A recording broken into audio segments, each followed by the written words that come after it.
आपका नाम? मेरा नाम जावेद वजीर मसीह है। भाई साहब गैर मुस्लिम। और मैं मज़ाहिब का तालिब इल्म हूँ और आपका बहुत बड़ा फ़ैन हूँ। इसी तरह से मैं डॉक्टर इसरार अहमद साहब का भी फ़ैन हूँ। भाई साहब आप और इन मुसलमान? सबसे बढ़कर भाई साहब आप सल्लल्लाहु अलैहि वसल्लम। आप मुसलमान है क्या गैर मुस्लिम है? जी मैं क्रिश्चियन हूँ। जी हाँ, जी जी हाँ, पूछ सकते हैं। मैं आखिरी नबी मोहम्मद सल्लल्लाहु अलैहि वसल्लम का भी बहुत बड़ा फ़ैन और फॉलोअर हूँ। मैं एक दो बात करना चाहता हूँ। अगर हम सूरत मायदा में पढ़ते हैं तो उसमें जिक्र हुआ है कि जो नसारा है, जो मसीह हैं, ये ईमान में आपके बहुत करीब हैं। फिर उसके बाद मैं जिक्र करना चाहता हूँ, जब आप पे बुरा वक्त आया, तोबा माजरत के साथ मैं लफ्ज़ लेता हूँ, तो आपको एक मसीह बादशाह ने पनाह दी। उसके बाद मैं ये देखता हूँ कि हजूर सल्लल्लाहु अलैहि वसल्लम जब अपनी ज़ात में थे तो एक बेवा खातून थी जो आप रास्ते में से गुजरते थे तो आप पे वो कचरा फेंकती थी, लेकिन आप नीचे से देखते हुए मुस्कुरा के चले जाते थे। उसका क्या हुआ कि 2-3 दिन के बाद ये वाक़या ख़त्म हो गया। उसके बाद आपने देखा कि ये क्यों नहीं हो रहा। जब आपने देखा कि वो बिस्तरे बीमारी पे पड़ी हुई है और आपने जाकर उनकी तीमारदारी शुरू कर दी और आपने उनको खाना दिया। उसके सवाल आ रहा हूँ ना भाई, इंटरप्ट क्यों कर रहे हो? मैं ये बात करना चाह रहा हूँ कि मोहम्मद सल्लल्लाहु अलैहि वसल्लम जो हैं वो रहमतुल आलमीन हैं। वो जब बेवा ने देखा कि जिन्होंने मुझे भड़काया था वो तो कोई अब उनका पुरसाने हाल नहीं है, लेकिन हजूर सल्लल्लाहु अलैहि वसल्लम नबी कौनो मकान आखिरी नबी जो इस सरवर कायनात रहमतुल आलमीन हैं, वो उनकी तीमारदारी करते हैं। वो आपके इस अमल को देखकर बशरफ इस्लाम हो गई। आज मैं अपने मुल्क में देखता हूँ कि मुझे मसीह होते हुए यहाँ नफरत की निगाह से देखा जाता है, जबकि उनको रहमतुल आलमीन कहा गया है। अगर हम अपने मसीहों के साथ वो रवैया नहीं रखेंगे जो हजूर सल्लल्लाहु अलैहि वसल्लम ने रखा है तो वो कैसे रहमतुल आलमीन हैं?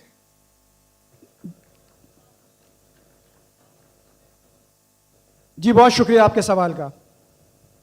आखिरी अल्फाज जरा।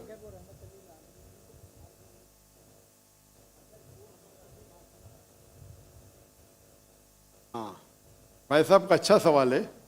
उनका नाम जावेद मसीह है और उन्हें मिसाल दी मोहम्मद सल्लल्लाहु अलैहि वसल्लम जब साहबा ने हिजरत की तो अबिसीनिया के बादशाह ने उन्हें पनाह दी और जिक्र किया एक औरत जो कचरा फेंकती थी। और वो कह रहे कि आज इस मुल्क में मुसलमान उनको नफ़रत की नज़र से देखते, अपने अल्फाज इस्तेमाल की नफ़रत की निगाह से देखते हैं। तो क्यों, जब अल्लाह के रसूल रहमतुल आलमीन हैं तो मुसलमान नफ़रत की निगाह से क्यों देखते हैं? कुरान में अल्लाह सुब्हानहू व तआला फरमाते हैं सूरह माइदा में सूरह नंबर 5 आयत नंबर 82 में कि मुसलमान के सबसे करीब वो लोग हैं जो कहते हैं कि वो क्रिश्चियन हैं। ये कुरान की आयत है कि मुस्लिम से सबसे करीब वो लोग हैं जो लोग कहते हैं मैं नसारा हूं, आई एम अ क्रिश्चियन। ये कुरान की आयत है। और कुरान में 1/3 हिस्सा 1/3 ऑफ द कुरान, तो 1/3 of the Quran is address to, मुखातिब है या अहल किताब, या अहल किताब कहो अहले किताब से, यहूद और नसारा से। तो 1/3 हिस्सा कुरान मजीद का तकरीबन अहले किताब से मुखातिब है।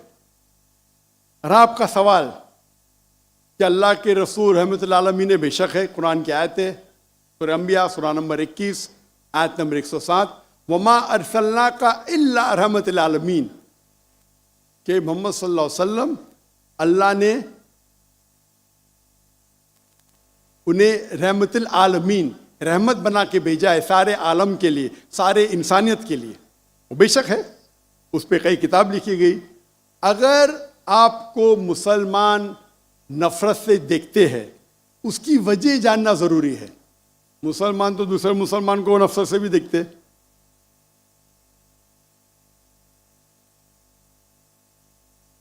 नहीं देखना चाहिए, नहीं देखना चाहिए। अगर वजह एकदम सही है, मैं नहीं जानता हूं क्यों देखते हैं। अगर मैं एक शख्स को देखूंगा जो एक लड़की को छेड़ रहा है तो मुझे भी उससे नफरत आएंगी, चाहे वो मुसलमान हो, चाहे हिंदू हो, चाहे मसीह है। आप समझे ना? तो उस वक्त मुझे हिदायत दी गई है, अगर एक इंसान कोई खवातीन या कोई लड़की का बलात्कार कर रहा है या ज़िना बिल जब्र कर रहा है तो रहमत क्या कहती है? अरे रहमतुल्लिल आलमीन। क्या बोलेंगे? सलाम अलैकुम बोलेंगे आप उसको? क्या कहेंगे? अगर आप बलात्कार देख रहे, ज़िना बिल जब्र हो रहा है, आप क्या कहेंगे? मैं मुसलमान हूं, अस्सलाम वालेकुम। अल्लाह के रसूल की हदीस है, अगर कोई बुरा चीज देखते हैं तो हाथ से रोको, हाथ से नहीं रोक सकते तो जबान से रोको, जबान से नहीं रोक सकते तो दिल में कोसो। ये मिसाल दे रहा हूं मैं नहीं कहता हूं कि आप बुरे इंसान हैं, मैं नहीं कहता हूं कि आप गलत काम कह रहे, लेकिन अगर कोई मुसलमान, मैं आपको नफरत की नजर से देख रहा हूं, जावेद भाई मैं आपसे मोहब्बत करता हूं, जावेद भाई मैं आपसे मोहब्बत करता हूं, on the microphone please, on the microphone, I love you too. खलास। तो आप ये जनरल स्टेटमेंट देना कि मुसलमान मुझसे नफरत करते हैं, मेरे लिए गाली हो गई ना? नो सर, माजरत, मेरे अकेले साथ नहीं, मेरे तो बहुत अच्छे अच्छे दोस्त हैं, बल्कि बहुत से उलमा मेरे दोस्त हैं। माशाअल्लाह। इज्तमाई तौर पे कोई एक आदमी गलती करता है तो हमारे चर्चेस के ऊपर चढ़ाई हो जाती है, हमारे सामने हमारे ईमान की धज्जियां उड़ाई जारी होती हैं और हम खामोशी से एक गिद्दड़ की तरह खड़े होकर देख रहे होते हैं, क्योंकि हमें यह नहीं सिखाया गया है। मैं इज्तमाई बात कर रहा हूं। अभी पिछले दिनों ये पूरा मजमा जो है पूरा है। भाई साहब ये सवाल जवाब का सेशन है, तकरीर का सेशन नहीं है। तकरीर के सेशन के लिए आप एक हॉल हायर कर सकते हैं। आपका सवाल आपने पूछे, मैं जवाब दिया। अगर कोई शख्स बिना वजह आपसे नफरत करता है तो गलत है, और कुरान की तो आयत है, जितने भी गैर मुसलमान है सबसे करीब है जो नसारा है। अगर आप कुछ गलत काम किए और कोई नफरत करता है, वो भी कुरान की आयत है। कुरान की आयत है सूरा नंबर 41 आयत नंबर 34 सूरह फुसिलत चैप्टर 41 वर्स 34। अगर कोई आपके साथ बुरा बर्ताव करता है उसका बदला अच्छाई से दो। जावेद भाई मैं आपसे बात कर रहा हूं, अगर कोई आपसे बुरा बर्ताव करता है तो कुरान फरमाते, अल्लाह ताला फरमाते, उनसे अच्छा बर्ताव करो। आपको क्या पता कि आपका दुश्मन आपका दोस्त बन जाएगा। ये कुरान की आयत है, सूरह फुसिलत सूरा नंबर 41 आयत नंबर 64।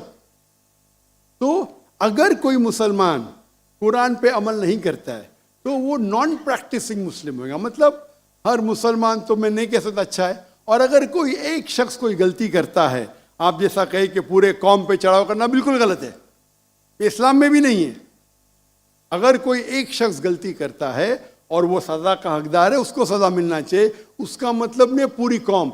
इनफैक्ट अगर आप हिस्ट्री पढ़ेंगे, आप तारीख पढ़ेंगे, आप तारीख में पढ़ो, चाहे वो 6वीं सदी की हो, 7वीं सदी की हो, 8वीं सदी की हो, आप देखेंगे सबसे महफूज अगर कोई जनरल दीन को फॉलो करने, वो इस्लाम के रूल में, इस्लाम अगर रूल कर रहा है उस शहर को, तो जितने गैर मुस्लिम थे वो अपने आप को महफूज समझते थे। क्यों? इस्लाम में है कि आपको इस्लाम कबूल करने का करो, नहीं करने का नो प्रॉब्लम, एक जजिया दो।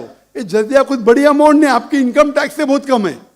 जजिया मतलब आप मानते हैं कि ठीक है आपको इस्लाम नहीं कबूल करने का, लेकिन मैं आपके अंदर पनाह चाहता हूं, तो जिजिया टैक्स आप देते, आप कबूल करते, और जब जिजिया टैक्स देते आपको प्रोटेक्शन मिलता है। इस्लाम में कहते हैं दिम्मी। और आप अगर इस्लामिक शरिया रूल के अंदर गैर मुस्लिम हैं तो मुसलमान मुल्क का फर्ज है कि आपको महफूज रखे, आपको कोई छू नहीं सकता है। और अगर जंग होता है तो आपको लड़ने की भी जरूरत नहीं, बाकी सब मुसलमान को लड़ने पड़ेगा। और जिजिया बहुत कम है, इनकम टैक्स का तो स्मॉल परसेंटेज है। इसीलिए अगर आप हिस्ट्री पढ़ेंगे, जब सलाउद्दीन अय्यूबी ने कॉन्स्टेंटिनोपल पे हमला किया, उस वक्त जो क्रिश्चियंस थे, ईसाई मजहब में कई फिरके थे, ऑर्थोडॉक्स, प्रोटेस्टेंट्स, कैथलिक्स, खुद ईसाई लोग अपने बाकी ईसाई भाइयों से उनका कत्ल करते थे। और जब इन लोग ने कॉन्कर किया कॉन्स्टेंटिनोपल को, तो मुसलमानों पे जुल्म किया। तो जब सलाउद्दीन अय्यूबी ने कॉन्कर किया, तो ईसाई लोग डर गए कि अभी तो हम लोग की मौत आ गई। तो उनने कहा, मैं सलाउद्दीन अय्यूबी हूं, मैं मुसलमान हूं, आप मेरे राज में महफूज है। और इतना हिस्ट्री पढ़ेंगे आप, क्रिश्चियंस, ईसाई चाहते थे कि सलाउद्दीन अय्यूबी रूल करे ताकि वो महफूज हो। तो अब हिस्ट्री पढ़िए। आज मुसलमान को देख के दीन को मत समझिए, कुरान को पढ़िए, हदीस को पढ़िए। और इसमें आप देखेंगे कि कुरान के अंदर किस तरीके से इज्जत दी है गैर मुसलमानों को। दावत दो, कबूल करते अच्छी बात है, नहीं कबूल करती किस पे जोर जबरदस्ती नहीं। अगर कोई इस्लामिक मुल्क में कोई भी चर्च है या टेंपल है, उसे डिस्ट्रॉय करने की इजाजत नहीं, अनलेस वो कोई फितना कर रहा है। ये सब उसूल है। वो फितना कर रहा है तो अलग बात है। तो एक इस्लामिक मुल्क में सबसे ज्यादा महफूज है मुसलमान। और मैं मिसाल देता हूं, मेरी जाम में से आ रहा हूं, मलेशिया में हिंदू 6% है, 6.3%, 6.3% है। आप कंपेयर करेंगे बिटवीन इंडिया, जिस तरीके से इंडिया माइनॉरिटी मुसलमानों को ट्रीट करता है, हम 14.3% है according to the Indian government, वहां मलेशिया में 6.2%। लेकिन जिस तरीके से मलेशिया हिंदू लोग को ट्रीट करता है, इतने अच्छे तरीके से, इतने उनको राइट्स दिए, ये एक मिसाल है। मैं पाकिस्तान के बारे में कह नहीं सकता हूं क्योंकि रहता नहीं हूं। मैं नहीं कहता हूं पाकिस्तान अच्छा सुलूक करता है, नहीं अच्छा सुलूक करता हूं, मुझे हक नहीं बोलने का क्योंकि मैं जानता नहीं हूं। लेकिन मलेशिया में जहां रहता हूं मैं जानता हूं, इतने राइट्स है उनके पास, इतने हुकूक दिए गए। तो इस्लाम के अंदर गैर मुसलमान महफूज है। सिर्फ फितना नहीं करना चाहिए, कि कुरान कहते हैं फितना इज वर्स देन मौत, कत्ल से और खराब है। तो अगर आप फॉलो करते जो उस इस्लामिक मुल्क का कानून है, तो गैर मुस्लिम, सिर्फ गैर मुस्लिम होने की वजह से उन्हें कोई भी अटैक नहीं कर सकता है, और करता है तो गलत है। Hope that answers the question.